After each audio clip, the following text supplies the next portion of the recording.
ಸೇವೆ ಮಾಡಿಸಿಕೊಳ್ಳುವುದಕ್ಕೆ ಬಾರದೆ ಸೇವೆ ಮಾಡುವುದಕ್ಕೂ ಅನೇಕರನ್ನು ಬಿಡಿಸಿಕೊಳ್ಳುವುದಕ್ಕಾಗಿ ತನ್ನ ಪ್ರಾಣವನ್ನು ಈಡುಕೊಡುವುದಕ್ಕೂ ಬಂದಂಥ ನಮ್ಮ ಒಡೆಯನು ರಕ್ಷಕನೂ ಆದ ಯೇಸು ಕ್ರಿಸ್ತನ ಅತಿ ಪವಿತ್ರವಾದ ನಾಮದಲ್ಲಿ ನಿಮ್ಮನ್ನು ಇಂದಿನ ಸತ್ಯವೇದ ಅಧ್ಯಯನಕ್ಕೆ ಬಹು ಪ್ರೀತಿಯಿಂದ ಸ್ವಾಗತಿಸುತ್ತೇನೆ.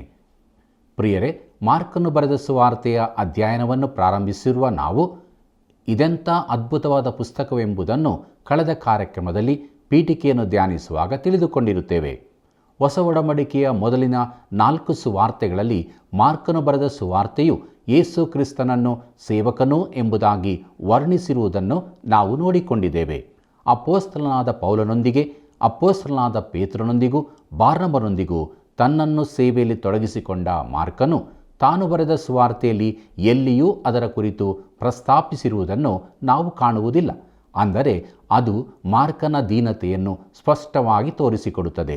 ಇಂದು ನಾವು ಮಾರ್ಕನ ಸುವಾರ್ತೆಯ 1ನೇ ಅಧ್ಯಾಯದ 1ನೇ ವಚನದಿಂದ 20ನೇ ವಚನದವರೆಗಿನ ಧ್ಯಾನವನ್ನು ಮಾಡಲಿದ್ದೇವೆ. ಬನ್ನಿರಿ, ಇಂದಿನ ಧ್ಯಾನವನ್ನು ಪ್ರಾರಂಭಿಸೋಣ. ಕರ್ತನಲ್ಲಿ ಪ್ರಿಯರೇ, ಮಹೋನ್ನತನಾದ ದೇವರ ನಾಮದಲ್ಲಿ ನಿಮ್ಮೆಲ್ಲರಿಗೂ ವಂದನೆಗಳು. ಕಳೆದ ಕಾರ್ಯಕ್ರಮದಲ್ಲಿ ನಾವು ಮಾರ್ಕನು ಬರೆದ ಸುವಾರ್ತೆಯ ಪ್ರಸ್ತಾವನೆಯನ್ನು ಧ್ಯಾನ ಮಾಡಿ ಯೇಸು ಕ್ರಿಸ್ತನ ವಿಷಯದಲ್ಲಿ ದೇವರ ಆಲೋಚನೆಯನ್ನು ತಿಳಿದುಕೊಂಡೆವು. ಪ್ರಿಯರೇ, ಇಂದು ನಾವು ಮಾರ್ಕನು ಬರೆದ ಸುವಾರ್ತೆಯ 1ನೇ ಅಧ್ಯಾಯದ ಮೊದಲಿನ 20 ವಚನಗಳನ್ನು ದೇವರಾತ್ಮನ ಬಲದೊಂದಿಗೆ ಧ್ಯಾನ ಮಾಡಿ ಅನೇಕ ಸತ್ಯಗಳನ್ನು ತಿಳಿದುಕೊಳ್ಳೋಣ.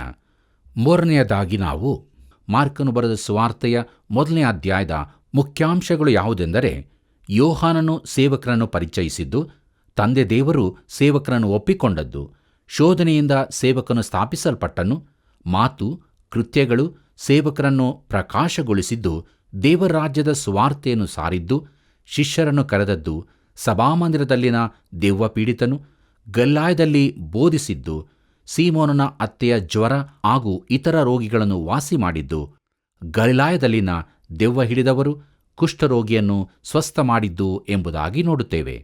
ಪ್ರೀತಿಯುಳ್ಳ ಸಹೋದರ ಸಹೋದರಿಯರೇ, ನಮ್ಮ ಧ್ಯಾನದಲ್ಲಿ ಮುಂದುವರೆದು ನೋಡುವಾಗ ಆದಿಕಾಂಡ 1ನೇ ಅಧ್ಯಾಯವನ್ನು ಬಿಟ್ಟರೆ ಸತ್ಯವೇದದಲ್ಲಿನ ಎಲ್ಲ ಅಧ್ಯಾಯಗಳಿಗಿಂತಲೂ ಹೆಚ್ಚಿನ ಸಂಗತಿಗಳು ಈ ಅಧ್ಯಾಯದಲ್ಲೇ ಹೇಳಲ್ಪಟ್ಟಿದೆ. ಮಲಾಕಿಯ ಹಾಗೂ ಯೆಶಾಯನ ಪ್ರವಾದನೆಯ ಮಾತುಗಳು, ಸ್ಥಾನಿಕನಾದ ಯೋಹಾನನ ಸೇವೆಯೂ ಇಲ್ಲಿ ಹೇಳಲ್ಪಟ್ಟಿದೆ. ಯೇಸುವಿನ ಮೊದಲ ವರ್ಷದ ಸೇವೆಯ ಕುರಿತಾಗಿಯೂ ಸಬ್ಬತ್ ದಿನವೊಂದರ ಚಟುವಟಿಕೆಗಳ ಕುರಿತಾಗಿಯೂ ಹೇಳಿದೆ. ಮತ್ತು ಕುಷ್ಠರೋಗಿಯನ್ನು ಗುಣಪಡಿಸಿದ ವಿಶೇಷವಾದ ಘಟನೆಯೊಂದಿಗೆ ಇದು ಮುಕ್ತಾಯವಾಗುತ್ತದೆ. ತುಂಬಾ ಚಟುವಟಿಕೆ ದಿನವಾದರೂ ಯೇಸು ಪ್ರಾರ್ಥನೆಗಾಗಿ ಸಮಯವನ್ನು ತೆಗೆದುಕೊಳ್ಳುವುದನ್ನು ನೋಡುತ್ತೇವೆ. ಪ್ರೀತಿಯುಳ್ಳ ಸಹೋದರ ಸಹೋದರಿಯರೇ, ಮತ್ತಾಯದಲ್ಲಿನ ವಂಶಾವಳಿಯು ಇಲ್ಲಿ ಕಂಡುಬರುವುದಿಲ್ಲ. ವಿಶೇಷವಾಗಿ ಎದ್ದು ಕಾಣುವ ಅಂಶ ಇದಾಗಿದೆ. ಇದು ಯಾಕೆ ಎಂದು ನಾವು ಈಗಾಗಲೇ ತಿಳಿದಿದ್ದೇವೆ. ಅರಸನಿಗೆ ವಂಶಾವಳಿ ಬೇಕಿದೆ. ಒಬ್ಬ ಸೇವಕನಿಗೆ ಪರಿಚಯ ಪತ್ರ ಮಾತ್ರ ಅಗತ್ಯ, ಜನನ ಪ್ರಮಾಣವಲ್ಲ. ಆತನ ಪೂರ್ವಿಕರ ವಿಚಾರಗಳೂ ಮುಖ್ಯವಲ್ಲ, ಆತನ ಕಾರ್ಯಗಳೂ ಮುಖ್ಯವಾಗಿದೆ. ಆತನು ಈ ಕಾರ್ಯಗಳನ್ನು ಮಾಡಬಲ್ಲನೋ? ಇಲ್ಲಿ ಯೆಹೋವನ ಸೇವಕನು ತನ್ನ ಕಾರ್ಯ ಸಾಧನೆಗಳಿಂದ ಗುರುತಿಸಲ್ಪಟ್ಟಿದ್ದಾನೆ.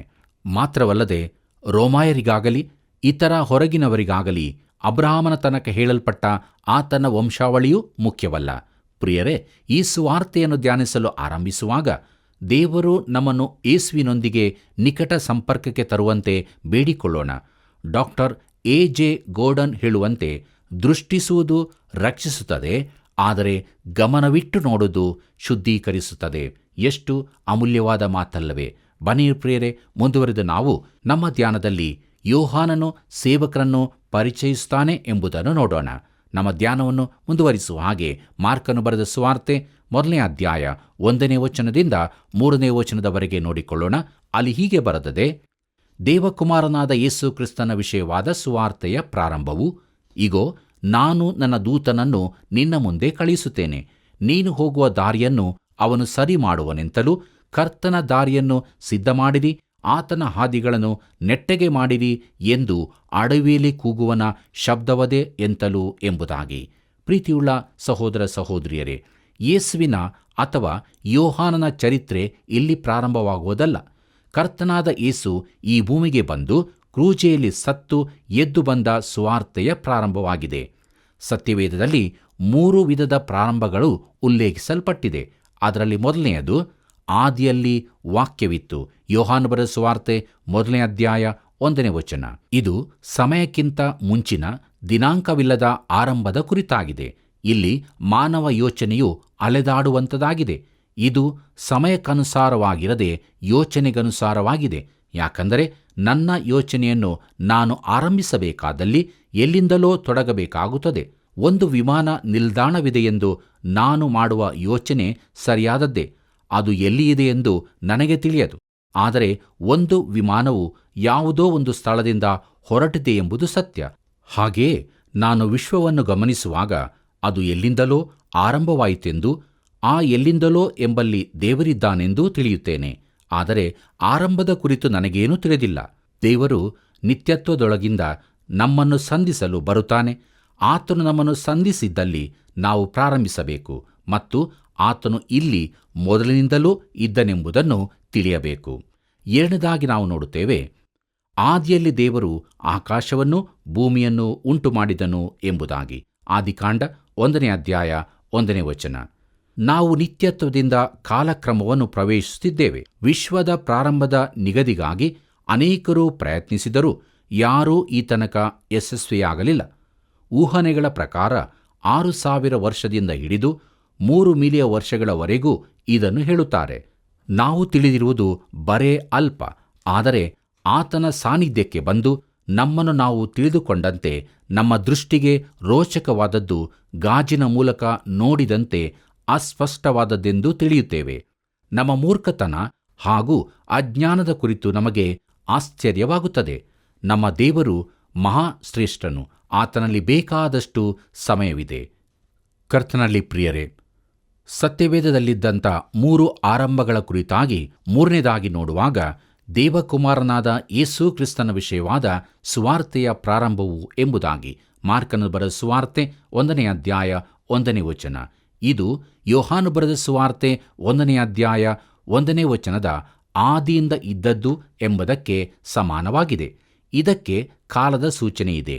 ಯೇಸು ಕ್ರಿಸ್ತನು ಮಾನವ ಶರೀರಧಾರಿಯಾದ ನಿರ್ದಿಷ್ಟ ಸಮಯಕ್ಕೆ ಅದು ಪ್ರಾರಂಭವಾಗುತ್ತದೆ. ಯೇಸು ಕ್ರಿಸ್ತನೇ ಸುವಾರ್ತೆಯಾಗಿದ್ದಾನೆ. ಪ್ರಿಯರೇ, ಬಳಿಕ ಮಾರ್ಕನು ಹಳೆ ಒಡಂಬಡಿಕೆಯ ಮಾತುಗಳನ್ನು ಬಹಳ ಕಡಿಮೆಯಾಗಿ ಎತ್ತಿ ಹೇಳುತ್ತಾ 2 ಪ್ರವಾದನೆಗಳನ್ನು ಉಲ್ಲೇಖಿಸುತ್ತಾನೆ. ರೋಮನ್ನರು ಪ್ರವಾದನೆಗಳನ್ನು ಹೆಚ್ಚು ತಿಳಿದಿರುವುದಿಲ್ಲ.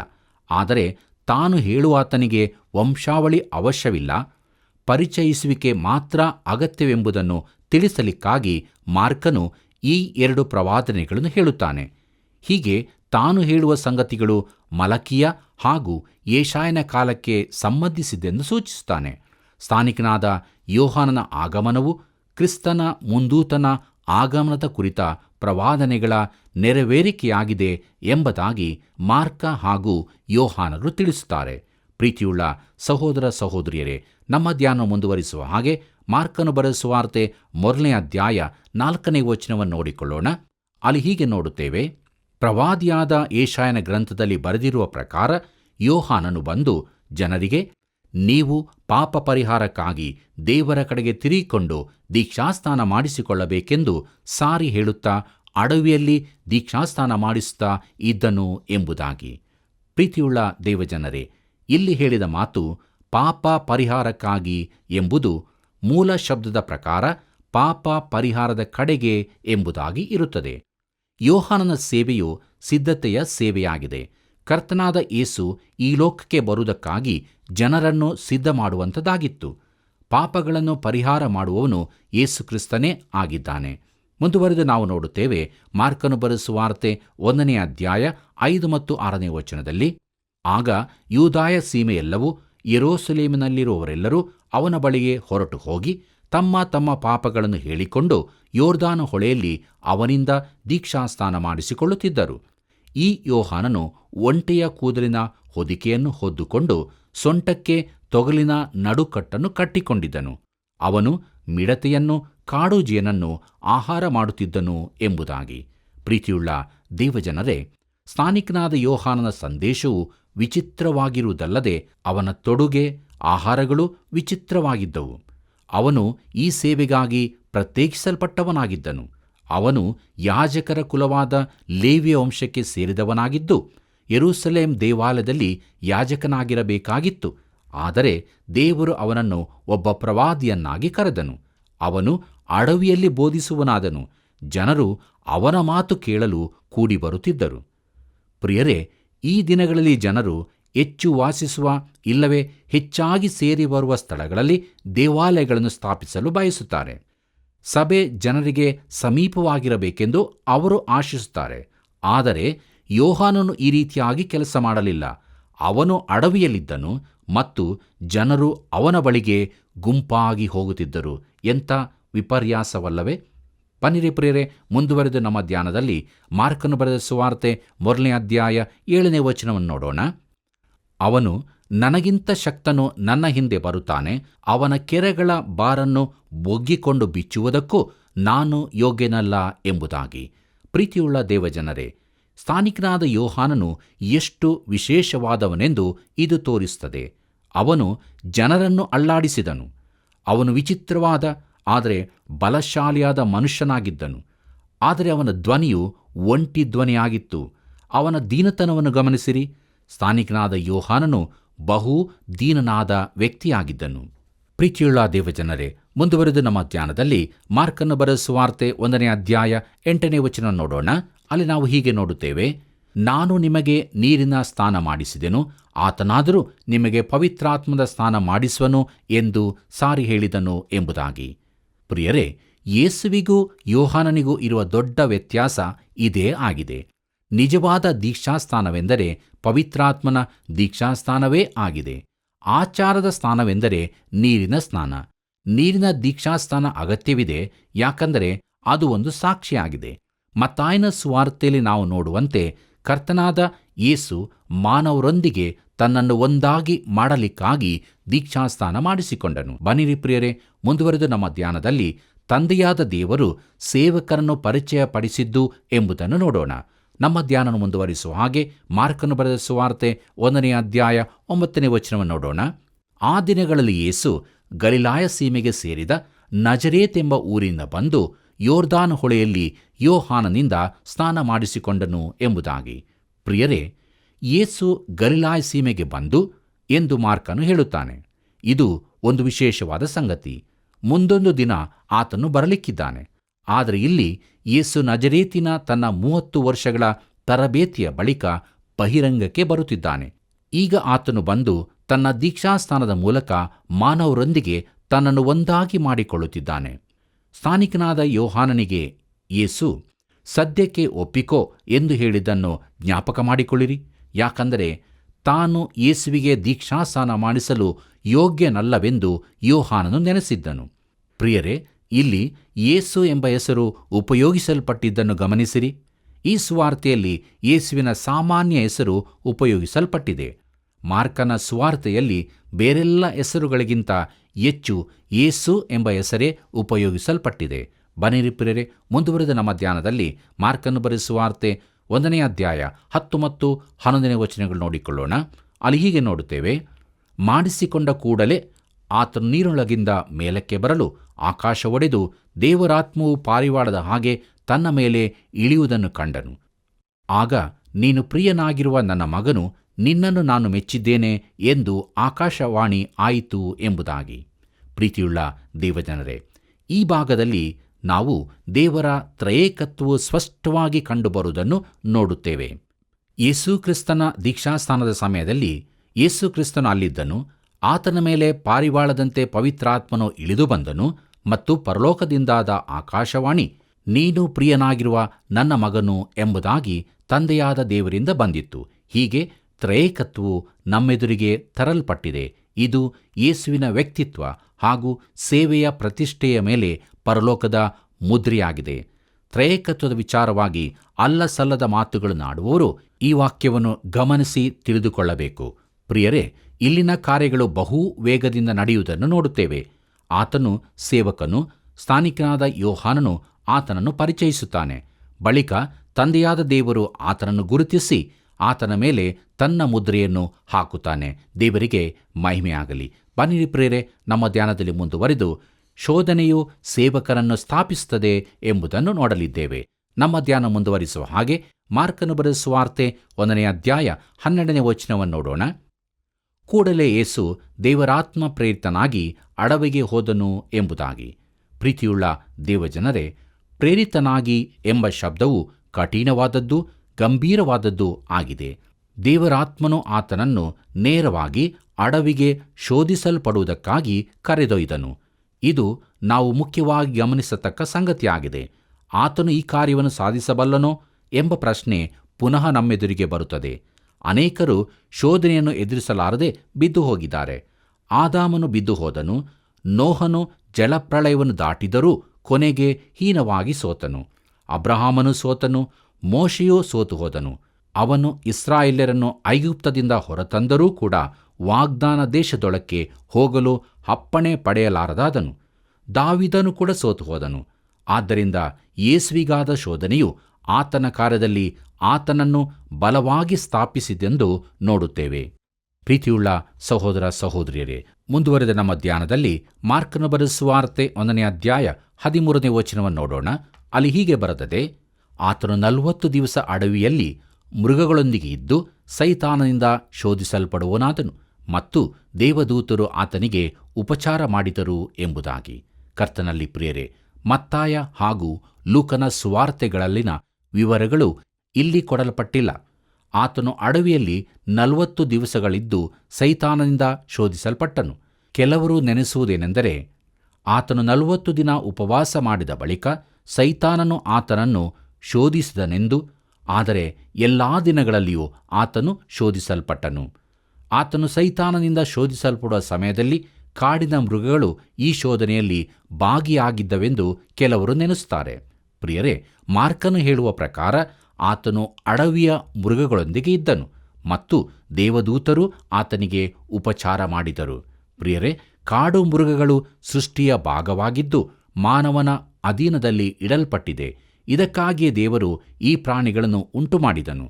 ಆದಿಕಾಂಡದಲ್ಲಿ ನಾವು ನೋಡುವ ಪ್ರಕಾರ ಅಲ್ಲಿನ ಎಲ್ಲವೂ ಮಾನವನಿಗೆ ಒಂದು ಮನೆಯನ್ನು ನಿರ್ಮಿಸುವುದರಲ್ಲಿ ಸಿದ್ಧತೆಯಾಗಿದ್ದವು.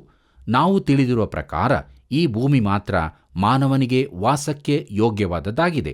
ಆದರೆ ಈ ಸಂದರ್ಭದಲ್ಲಿ ಮಾನವ ರೂಪದ ಕ್ರಿಸ್ತನಿಗಿಂತ ಕೆಳಮಟ್ಟದಲ್ಲಿದ್ದ ಕಾಡು ಮೃಗಗಳು ಆತನೊಂದಿಗೆ ಇದ್ದವು ಮತ್ತು ಆತನಿಗಿಂತ ಮೇಲಿದ್ದ ದೇವದೂತರು ಉಪಚಾರ ಮಾಡಿದರು. ಮಾರ್ಕನ ಮಾತಿನ ಅರ್ಥ ಇದೇ ಆಗಿದೆ. ನಾವು ಇದನ್ನು ತಿಳಿದುಕೊಂಡಿದ್ದರೆ ಎಷ್ಟೋ ಒಳ್ಳೆಯದು. ಪ್ರೇರೆ, ಬನ್ನಿರಿ ಮುಂದುವರೆದು ನಮ್ಮ ಧ್ಯಾನದಲ್ಲಿ ದೇವರ ರಾಜ್ಯದ ಸುವಾರ್ತೆಯನ್ನು ಸಾರಿದ್ದು ಎಂಬುದನ್ನು ನೋಡೋಣ. ನಮ್ಮ ಧ್ಯಾನ ಮುಂದುವರಿಸುವ ಹಾಗೆ ಮಾರ್ಕನ ಬರೆದ ಸುವಾರ್ತೆ 1ನೇ ಅಧ್ಯಾಯ 14 ಮತ್ತು 15ನೇ ವಚನ ನೋಡಿಕೊಳ್ಳೋಣ. ಯೋಹಾನನು ಸೆರೆಗೆ ಬಿದ್ದ ಮೇಲೆ ಯೇಸು ಗಲಿಲಾಯ ಸೀಮೆಗೆ ಬಂದು, ಕಾಲ ಪರಿಪೂರ್ಣವಾಯಿತು, ದೇವರ ರಾಜ್ಯವು ಸಮೀಪಿಸಿತು, ದೇವರ ಕಡೆಗೆ ತಿರುಗಿಕೊಂಡು ಸುವಾರ್ತೆಯನ್ನು ನಂಬಿರಿ ಎಂದು ದೇವರ ಸುವಾರ್ತೆಯನ್ನು ಸಾರಿ ಹೇಳಿದನು ಎಂಬುದಾಗಿ. ಪ್ರೀತಿಯುಳ್ಳ ದೇವಜನರೇ, ಶೋಧನೆಯ ಬಳಿಕ ಯೇಸು ತನ್ನ ಸೇವೆಯನ್ನು ಪ್ರಾರಂಭಿಸುತ್ತಾನೆ. ಮಾರ್ಕನು ಇಲ್ಲಿಯೂ ಯೇಸು ಗಲಿಲಾಯ ಸೀಮೆಗೆ ಬಂದು ಎಂದು ಹೇಳಿರುವುದನ್ನು ಗಮನಿಸಿರಿ. ಸ್ಥಾನಿಕನಾದ ಯೋಹಾನನು ಸೆರೆಯಲ್ಲಿ ಬಿದ್ದ ಮೇಲೆ ಯೇಸು ಗಲಿಲಾಯ ಸೀಮೆಗೆ ಬಂದನು. ಆತನು ಕಾಲವು ಸಮೀಪವಾಯಿತು, ದೇವರ ರಾಜ್ಯವು ಸಮೀಪಿಸಿತು ಎಂದು ಸಾರುತ್ತಾ ತನ್ನ ಸೇವೆಯನ್ನು ಪ್ರಾರಂಭಿಸಿದನು. ಇಲ್ಲಿ ಕೂಡ ದೇವರ ಸುವಾರ್ತೆಯನ್ನು ಎಂದಿರುವುದು ಸರಿಯಾದ ಮಾತಾಗಿರುತ್ತದೆ. ಕೆಲವು ಪ್ರತಿಗಳಲ್ಲಿ ದೇವರ ರಾಜ್ಯದ ಸುವಾರ್ತೆ ಎಂದು ಬರೆಯಲ್ಪಟ್ಟಿದೆ. ಅದು ಸರಿಯಾದ ಅರ್ಥವನ್ನು ಕೊಡುವುದಿಲ್ಲ. ಈ ಎರಡರಲ್ಲಿ ವ್ಯತ್ಯಾಸವಿದೆಯೋ? ಹೌದು ಪ್ರಿಯರೇ. ಪರಲೋಕ ರಾಜ್ಯವೆಂದರೆ ಈ ಭೂಮಿಯ ಮೇಲಿನ ದೇವರ ಆಳ್ವಿಕೆಯಾಗಿದೆ. ದೇವರ ರಾಜ್ಯವು ಆತನ ಸಮಸ್ತ ವಿಶ್ವವನ್ನು ಈ ಭೂಮಿಗಿಂತಲೂ ಆಚಿನದನ್ನು ಒಳಗೊಂಡಿರುತ್ತದೆ. ಆದ್ದರಿಂದ ಪರಲೋಕ ರಾಜ್ಯವು ದೇವರ ರಾಜ್ಯದೊಳಕ್ಕೆ ಇರುತ್ತದೆ. ಮತ್ತಾಯನು ದೇವರ ನಿಯಮಗಳನ್ನು ಈ ಭೂಮಿಗೆ ಮಾತ್ರ ಅನ್ವಯಿಸುತ್ತಾನೆ. ಮಾರ್ಕನು ವಿಸ್ತಾರವಾಗಿ ಹೆಚ್ಚಿನ ಭಾಗವನ್ನು ಸೇರಿಸಿಕೊಳ್ಳುತ್ತಾನೆ. ಯಾಕಂದರೆ ದೇವರ ರಾಜ್ಯವು ಇಡೀ ವಿಶ್ವವನ್ನೇ ಒಳಗೊಂಡದ್ದಾಗಿರುತ್ತದೆ. ಭೂಮಿಗೆ ಸಂಬಂಧಪಟ್ಟು ಮಾತ್ರ ನೋಡುವುದಾದರೆ ದೇವರ ರಾಜ್ಯ ಸಮೀಪಿಸಿದೆ ಅಥವಾ ಪರಲೋಕ ರಾಜ್ಯ ಸಮೀಪಿಸಿದೆ ಎಂದು ಹೇಳುವುದು ಎರಡೂ ಸಮಾನವಾಗಿ ಕಾಣುತ್ತದೆ. ಆದರೆ ದೇವರ ರಾಜ್ಯವು ಭೂಮಿಯಿಂದ ಹೊರಗಿನ ಪ್ರದೇಶಗಳನ್ನು ಒಳಗೊಂಡಿದ್ದು, ಪರಲೋಕ ರಾಜ್ಯವೆಂದರೆ ಭೂಮಿಯ ಮೇಲಿನ ಪರಲೋಕದ ಆಡಳಿತವನ್ನು ಮಾತ್ರ ತೋರಿಸುತ್ತದೆ. ದೇವರ ಕಡೆಗೆ ತಿರುಗಿಕೊಂಡು ಸುವಾರ್ತೆಯನ್ನು ನಂಬಿರಿ. ಯೇಸುವಿನ ಈ ಸಂದೇಶವು ಮತ್ತಾಯನ ಸುವಾರ್ತೆಯಲ್ಲಿನ ಸ್ನಾನಿಕನಾದ ಯೋಹಾನನ ಸಂದೇಶವು ಒಂದೇ ಆಗಿದೆ. ಇದನ್ನಾವು ಮತ್ತಾಯನ ಬರೆದ ಸುವಾರ್ತೆ 3ನೇ ಅಧ್ಯಾಯ 2ನೇ ವಚನ, 4ನೇ ಅಧ್ಯಾಯ 17ನೇ ವಚನದಲ್ಲಿ ಕಾಣುತ್ತೇವೆ. ಕರ್ತನಲ್ಲಿ ಪ್ರಿಯರೇ, ನಮ್ಮ ಈಗಿನ ಕಾಲದಲ್ಲಿ ಈ ಸಂದೇಶವು ತಿರುಗು ಮುರುಗಾಗಿದೆ ಎಂದು ನಾನು ಭಾವಿಸುತ್ತೇನೆ. ಅಂದರೆ ನಾವು ಪಶ್ಚಾತ್ತಾಪಕ್ಕಿಂತ ಮೊದಲು ನಂಬಿಕೆಯನ್ನು ಸೂಚಿಸುತ್ತೇವೆ. ಕ್ರಿಸ್ತನ ಕಡೆಗೆ ನೀನು ನಂಬಿಕೆಯಿಂದ ತಿರುಗಿಕೊಳ್ಳುವುದೆಂದರೆ ಯಾವುದೋ ಒಂದರಿಂದ ತಿರುಗಿಕೊಳ್ಳುತ್ತಿ ಮತ್ತು ಈ ತಿರುಗಿಕೊಳ್ಳುವುದೇ ಪಶ್ಚಾತ್ತಾಪವಾಗಿರುತ್ತದೆ. ಈ ರೀತಿ ಯಾವುದರಿಂದಾದರೂ ತಿರುಗಿಕೊಳ್ಳುವುದು ಇಲ್ಲದಿದ್ದರೆ ಕ್ರಿಸ್ತನ ಕಡೆಗೆ ತಿರುಗುವುದು ನಿಜವಾದದ್ದಾಗಿರುವುದಿಲ್ಲ. ಕ್ರಿಸ್ತನ ಕಡೆಗೆ ನಿಜವಾಗಿ ತಿರುಗಿಕೊಂಡಿರುವುದಾದರೆ ಆ ವ್ಯಕ್ತಿಯ ಜೀವಿತದಲ್ಲಿ ಯಾವುದರಿಂದಾದರೂ ತಿರುಗಿಕೊಂಡದ್ದರ ಸೂಚನೆ ಕಂಡುಬರುತ್ತದೆ. ಆದ್ದರಿಂದ ಇಲ್ಲಿ ಯಾವ ವಿರೋಧಾಭಾಸವೂ ಇಲ್ಲ. ಮುಖ್ಯವಾದ ಅಂಶವೆಂದರೆ ಸುವಾರ್ತೆಯನ್ನು ನಂಬುವಂಥದ್ದಾಗಿದೆ. ಇಲ್ಲಿನ ಚಟುವಟಿಕೆಗಳು ಬಹು ವೇಗವಾಗಿ ಸಾಗುತ್ತದೆಲ್ಲವೇ? ಆದರೆ ಈ ಸುವಾರ್ತೆಯು ಚಟುವಟಿಕೆಯ ರೋಮನ್ನರಿಗಾಗಿ ಬರೆದದ್ದೆಂಬುದನ್ನು ನೆನಪಿನಲ್ಲಿಡಿರಿ. ರೋಮನ್ನರು ಲೋಕವನ್ನಾಳಿದ ಬಲಶಾಲಿಗಳಾಗಿದ್ದರು. ಮತ್ತಾಯನು ಬರೆದದ್ದು ಧಾರ್ಮಿಕ ವ್ಯಕ್ತಿಗಳಿಗಾಗಿ, ಮಾರ್ಕನು ಬಲಶಾಲಿಗಳಿಗಾಗಿ ಬರೆದಿದ್ದಾನೆ, ಲೂಕನು ವಿಚಾರಶೀಲರಿಗಾಗಿ ಬರೆದಿದ್ದಾನೆ. ಯೋಹಾನನ ಸುವಾರ್ತೆಯು ರಕ್ಷಣೆಯ ಅಗತ್ಯವಿರುವ ದರಿದ್ರರಿಗಾಗಿ ಬರೆಯಲ್ಪಟ್ಟದ್ದು. ದೇವರ ಆಲೋಚನೆ ಅದ್ಭುತವಾದದ್ದಲ್ಲವೇ? ಆ ಆಲೋಚನೆಗಾಗಿ ದೇವರಿಗೆ ಸ್ತೋತ್ರವನ್ನು ಹೇಳೋಣ. ಬನ್ನಿರಿ ಪ್ರೇರೆ, ಮುಂದುವರೆದ ನಮ್ಮ ಧ್ಯಾನದಲ್ಲಿ ಶಿಷ್ಯರನ್ನು ಕರೆದದ್ದು ಎಂಬುದನ್ನು ನೋಡಿಕೊಳ್ಳೋಣ. ಮಾರ್ಕನು ಬರೆದ ಸುವಾರ್ತೆ 1ನೇ ಅಧ್ಯಾಯ 16ನೇ ವಚನದಿಂದ 20ನೇ ವಚನದವರೆಗೆ ನೋಡಿಕೊಳ್ಳೋಣ. ಅಲ್ಲಿ ಹೀಗೆ ಬರೆದದೆ: ಹೀಗಿರುವಲ್ಲಿ ಆತನು ಗಲಿಲಾಯ ಸಮುದ್ರ ಬಳಿಯಲ್ಲಿ ಹೋಗುತ್ತಿರುವಾಗ ಸೀಮೋನನು, ಸೀಮೋನನ ತಮ್ಮನಾದ ಅಂದ್ರೆಯನು ಸಮುದ್ರದಲ್ಲಿ ಬಲೆ ಬೀಸುವುದನ್ನು ಕಂಡನು. ಅವರು ಬೆಸ್ತರು. ಯೇಸು ಅವರಿಗೆ, ನನ್ನ ಹಿಂದೆ ಬನ್ನಿರಿ, ಮನುಷ್ಯರನ್ನು ಹಿಡಿಯುವ ಬೆಸ್ತರನ್ನಾಗಿ ನಿಮ್ಮನ್ನು ಮಾಡುವೆನು ಎಂದು ಹೇಳುತ್ತಲೇ ಅವರು ತಮ್ಮ ಬಲೆಗಳನ್ನು ಬಿಟ್ಟು ಆತನ ಹಿಂದೆ ಹೋದರು. ಇನ್ನೂ ಸ್ವಲ್ಪ ಮುಂದೆ ಹೋಗಿ ಜೆಬೆದಾಯನ ಮಗನಾದ ಯಾಕೋಬನನ್ನು ಅವನ ತಮ್ಮನಾದ ಯೋಹಾನನನ್ನೂ ಕಂಡನು. ಇವರೂ ದೋಣಿಯಲ್ಲಿ ತಮ್ಮ ಬಲೆಗಳನ್ನು ಸರಿ ಮಾಡುತ್ತಿದ್ದರು. ಕೂಡಲೇ ಇವರನ್ನು ಕರೆದನು. ಅವರು ತಮ್ಮ ತಂದೆಯಾದ ಜೆಬೆದಾಯನನ್ನು ಕೂಲಿಯಾಳುಗಳ ಸಂಗಡ ದೋಣಿಯಲ್ಲಿ ಬಿಟ್ಟು ಆತನ ಹಿಂದೆ ಹೋದರು ಎಂಬುದಾಗಿ. ಕರ್ತನಲ್ಲಿ ಪ್ರಿಯರೇ, ಅಪೊಸ್ತಲರಿಗೆ 3 ಪ್ರತ್ಯೇಕವಾದ ಸಂದರ್ಭಗಳಲ್ಲಿ ಕರೆ ಬಂದಿತ್ತು. ಅವುಗಳಲ್ಲಿ ಮೊದಲನೆಯದು ಯೋಹಾನ ಬರೆದ ಸುವಾರ್ತೆ 1ನೇ ಅಧ್ಯಾಯ 35ನೇ ವಚನದಿಂದ 51ನೇ ವಚನದವರೆಗೆ ಬರೆಯಲ್ಪಟ್ಟದ್ದೇ ಆಗಿದೆ. ಪ್ರಿಯರೇ, ಯೇಸು ಯೆರೂಸಲೇಮಿಗೆ ಹೋಗುವಾಗ ಆತನು ಸ್ಥಾನಿಕನಾದ ಯೋಹಾನನ ಜೊತೆಯಲ್ಲಿದ್ದವರಿಗೆ ಸಾಮಾನ್ಯವಾದ ಕರೆಯನ್ನು ಕೊಟ್ಟನು. ಸ್ಥಾನಿಕನಾದ ಯೋಹಾನನು ಯೇಸುವನ್ನು ತೋರಿಸಿದ್ದರಿಂದ ಆತನ ಶಿಷ್ಯರಲ್ಲಿ ಕೆಲವರು ಯೇಸುವನ್ನು ಹಿಂಬಾಲಿಸಿದರು. ಆದ್ದರಿಂದ ಆತನು ಉಳುಕೊಂಡ ಸ್ಥಳವನ್ನು ನೋಡಬೇಕೆಂದು ಬಯಸಿದರು. ಆದರೆ ಅವರು ಆತನೊಂದಿಗೆ ತುಂಬಾ ಸಮಯ ಉಳುಕೊಳ್ಳಲಿಲ್ಲ. ಆತನು ಅವರನ್ನು ಕೇಳಿಕೊಂಡಿರಲಿಲ್ಲ. ಅವರು ಮೀನು ಹಿಡಿಯಲು ಹಿಂದೆ ಹೋದರು. ಎರಡನೇದಾಗಿ ಬಂದಂಥ ಕರೆಯ ಸಂದರ್ಭವನ್ನು ನೋಡುವಾಗ ಮಾರ್ಕನು ಬರೆದ ಸುವಾರ್ತೆಯಲ್ಲಿ ಇಲ್ಲಿ ಯೇಸು ತನ್ನ ಸೇವೆಯ ಆರಂಭದಲ್ಲಿ ಸಮುದ್ರದ ಬಳಿಯಲ್ಲಿ ಶಿಷ್ಯರು ಮೀನು ಹಿಡಿಯುವುದನ್ನು ಕಂಡು ಅವರನ್ನು ತನ್ನ ಶಿಷ್ಯರಾಗುವುದಕ್ಕೆ ಕರೆದನು. ಅವರನ್ನು ಮನುಷ್ಯರನ್ನು ಹಿಡಿಯುವ ಬೆಸ್ತರನ್ನಾಗಿ ಮಾಡಬೇಕೆಂದಿದ್ದನು. ಆದರೆ ಲೂಕನು ಬರೆದ ಸುವಾರ್ತೆ 5ನೇ ಅಧ್ಯಾಯ 1ನೇ ವಚನದಿಂದ 11ನೇ ವಚನದವರೆಗೆ ನೋಡುವಾಗ ಅವರು ತಿರುಗಿ ತಮ್ಮ ಮೀನು ಹಿಡಿಯುವ ಕೆಲಸಕ್ಕೆ ಹಿಂತಿರುಗಿದ್ದರು. ಕರ್ತನಲ್ಲಿ ಪ್ರಿಯರೇ, ಅಪೊಸ್ತಲರಿಗೆ ಬಂದ 3ನೇ ಕರೆಯು ಅಪೊಸ್ತಲತನದ್ದು. ಇದನ್ನು ಮಾರ್ಕನು ಬರೆದ ಸುವಾರ್ತೆ 3ನೇ ಅಧ್ಯಾಯ, ಮತ್ತಾಯನು ಬರೆದ ಸುವಾರ್ತೆ 10ನೇ ಅಧ್ಯಾಯ ಹಾಗೂ ಲೂಕನು ಬರೆದ ಸುವಾರ್ತೆ 6ನೇ ಅಧ್ಯಾಯಗಳಲ್ಲಿ ನೋಡುತ್ತೇವೆ. ಅವರು ಮೀನು ಹಿಡಿಯಲು ಹಿಂತಿರುಗಿದ್ದರು. ಸೀಮೋನ್ ಪೇತ್ರನು ಯೇಸುವಿಗೆ, ಸ್ವಾಮಿ, ನಾನು ಪಾಪಾತ್ಮನು, ನನ್ನನ್ನು ಬಿಟ್ಟು ಹೋಗಬೇಕು ಎಂದು ಹೇಳಿದ್ದನು. ಅವನ ಮಾತಿನ ಅರ್ಥ, ನೀನು ನನ್ನನ್ನು ಯಾಕೆ ಬಿಟ್ಟು ಬಿಡಬಾರದು? ಬೇರೆಯವರನ್ನು ಕರೆ, ನಾನು ನಿನಗೆ ಬೆನ್ನು ಹಾಕಿ ಬಂದವನು ಎಂಬುದಾಗಿ. ಆದರೆ ಕರ್ತನು ಅವನನ್ನು ಬಿಡಲಿಲ್ಲ. ಪ್ರಿಯರೇ, ಇದಕ್ಕಾಗಿ ದೇವರಿಗೆ ಸ್ತೋತ್ರವಾಗಲಿ. ಯೇಸು ಅವರ ಬಳಿಗೆ 3ನೇ ಬಾರಿ ಬಂದು ಅವರನ್ನು ಅಪೊಸ್ತಲರನ್ನಾಗಿ ನೇಮಿಸಿದನು. ಕರ್ತನಲ್ಲಿ ಪ್ರಿಯರೇ, ದೇವರ ವಾಕ್ಯದ ಧ್ಯಾನದಲ್ಲಿ 3 ಪ್ರಾರಂಭಗಳು, ಸ್ಥಾನಿಕನಾದ ಯೋಹಾನನ ಸಾಕ್ಷಿ, ಯೇಸು ಸುವಾರ್ತೆಯನ್ನು ಸಾರಿದ್ದು, ಶಿಷ್ಯರ ಕರೆಯ ಬಗ್ಗೆ ವಿವರವಾಗಿ ತಿಳಿದುಕೊಂಡೆವು. ದೇವರು ನಮ್ಮನ್ನು ಕೂಡ ಕೃಪೆಯಿಂದ ಕರೆದಿದ್ದಾನೆ. ಆದುದರಿಂದ ಯಾವಾಗಲೂ ಆತನ ವಾಕ್ಯಕ್ಕೆ ವಿಧೇಯರಾಗಿ, ಪರಿಶುದ್ಧರಾಗಿ, ಸತ್ಯವಂತರಾಗಿ, ಜೀವವುಳ್ಳ ಮಾರ್ಗದಲ್ಲಿ ಆತನನ್ನು ಹಿಂಬಾಲಿಸೋಣ. ಕರ್ತನ ಕೃಪೆಯು ಸದಾ ನಿಮ್ಮ ಸಂಗಡ ಇರಲಿ. ಪ್ರೀತಿಯ ದೇವಜನರೇ, ಇಲ್ಲಿಯವರೆಗೂ ನಾವು ಮಾರ್ಕನು ಬರೆದ ಸುವಾರ್ತೆಯ 1ನೇ ಅಧ್ಯಾಯದ 1ನೇ ವಚನದಿಂದ 20ನೇ ವಚನಗಳವರೆಗಿನ ಧ್ಯಾನವನ್ನು ಮಾಡಿಕೊಂಡಿದ್ದೇವೆ. ಇಂದಿನ ಧ್ಯಾನದಲ್ಲಿ ಸ್ಥಾನಿಕನಾದ ಯೋಹಾನನು ತಂದೆಯಾದ ದೇವರು ಸೇವಕನನ್ನು ಪರಿಚಯಪಡಿಸಿದ್ದು ಮತ್ತು ಶೋಧನೆಯು ಸೇವಕನನ್ನು ಸ್ಥಾಪಿಸಿದ್ದು ಎಂಬ ವಿಷಯಗಳನ್ನು ತಿಳಿದುಕೊಂಡೆವು. ಪ್ರಿಯರೇ, ಒಂದು ವಿಷಯವನ್ನು ನೀವು ಗಮನಿಸಿರಬಹುದು. ಅದೇನೆಂದರೆ ಯೇಸು ಕ್ರಿಸ್ತನು ಸೇವಕನು ಎಂಬುದಾಗಿ ಮಾರ್ಕನು ವರ್ಣಿಸಿರುವುದನ್ನು ಮುಖ್ಯ ಪುರಾವೆ ಅಥವಾ ಆಧಾರವೇನೆಂದರೆ ಅವನು ಯೇಸು ಕ್ರಿಸ್ತನ ಜನನದ ಬಗ್ಗೆ ಅಥವಾ ಅದಕ್ಕೆ ಸಂಬಂಧಿಸಿರುವ ಯಾವ ಸಂಗತಿಯನ್ನೂ ತಿಳಿಸುವುದಿಲ್ಲ. ಇದಕ್ಕೆ ಒಂದೇ ಒಂದು ಕಾರಣ, ಸೇವಕನ ಜನನ ಅಥವಾ ಅದರ ಮಾಹಿತಿಯ ಬಗ್ಗೆ ಯಾರಿಗೂ ಅಷ್ಟೊಂದು ಆಸಕ್ತಿ ಇರುವುದಿಲ್ಲ. ಸೇವಕನಿಂದ ಕೆಲಸ ಮಾತ್ರ ನಮಗೆ ಬೇಕಾಗಿರುತ್ತದೆ. ಹೌದು ಪ್ರಿಯರೇ, ಇದು ಬಹು ಸತ್ಯವಾದ ಸಂಗತಿಯಾಗಿದೆ. ಯೇಸು ಕ್ರಿಸ್ತನು ದೇವರಿಗೆ ಸರಿಸಮಾನಾದ ಪದವಿಯಲ್ಲಿದ್ದರೂ ನಮ್ಮನ್ನು ಪ್ರೀತಿಸಿ ಒಬ್ಬ ದೀನ ಸೇವಕನಾಗಿ ಈ ಲೋಕಕ್ಕೆ ಬಂದನು. ದೇವರಿಗೆ ಸ್ತೋತ್ರವಾಗಲಿ. ಬನ್ನಿರಿ ಪ್ರಾರ್ಥನೆ ಮಾಡೋಣ. ತಂದೆಯಾದ ದೇವರೇ, ಈ ಕೃಪಾ ಸಮಯದಲ್ಲಿ ಇದ್ದಂಥ ಸ್ಥಿತಿಯಲ್ಲಿ ನಿನ್ನ ಬಳಿಗೆ ಬಂದಿದ್ದೇವೆ. ನಿನ್ನ ಮಗನು ನಮ್ಮ ರಕ್ಷಕನು ನಮಗೆ ತೋರಿಸಿದಂಥ ಮಾದರಿಯ ಜೀವಿತದಲ್ಲಿ ನಾವು ಜೀವಿಸುವುದಕ್ಕೆ ನಮಗೆ ಸಹಾಯ ಮಾಡು. ನಮ್ಮ ಬಲಹೀನತೆಗಳನ್ನು ತೆಗೆದುಹಾಕು. ನಿನ್ನ ರಕ್ಷಣೆಯ ಸಂತೋಷದಲ್ಲಿ ಅನುದಿನವೂ ಯೇಸುವೇ ನಿನ್ನನ್ನು ಹಿಂಬಾಲಿಸುತ್ತಾ ನಿನಗೆ ಮಹಿಮೆಯಾಗುವ ಜೀವಿತವನ್ನು ಜೀವಿಸೋದಕ್ಕೆ ನಮಗೆ ಸಹಾಯ ಮಾಡು.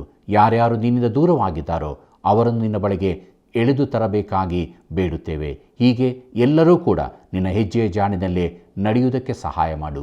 ಯೇಸುವಿನ ನಾಮದಲ್ಲಿ ಬೇಡಿದ್ದೇವೆ ತಂದೆಯೇ, ಆಮೆನ್.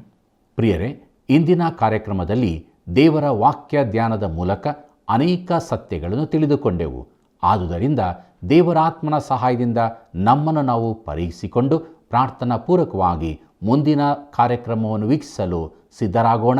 ಈ ಸೇವೆಯನ್ನು ಬೆಂಬಲಿಸಲು ಹಿಂದೆ ನಾವು ತಿಳಿಸಿದ ಮೊಬೈಲ್ ಸಂಖ್ಯೆಗೆ ಕರೆ ಮಾಡಿರಿ. ಮುಂದಿನ ಕಾರ್ಯಕ್ರಮದಲ್ಲಿ ಒಂದು ಬಹು ಮುಖ್ಯವಾದ ವಿಷಯವನ್ನು ಧ್ಯಾನಿಸಲಿದ್ದೇವೆ. ಅಲ್ಲಿಯವರೆಗೆ ದೇವರ ಆಶೀರ್ವಾದ ನಿಮ್ಮೆಲ್ಲರೊಂದಿಗೆ ಇರಲಿ.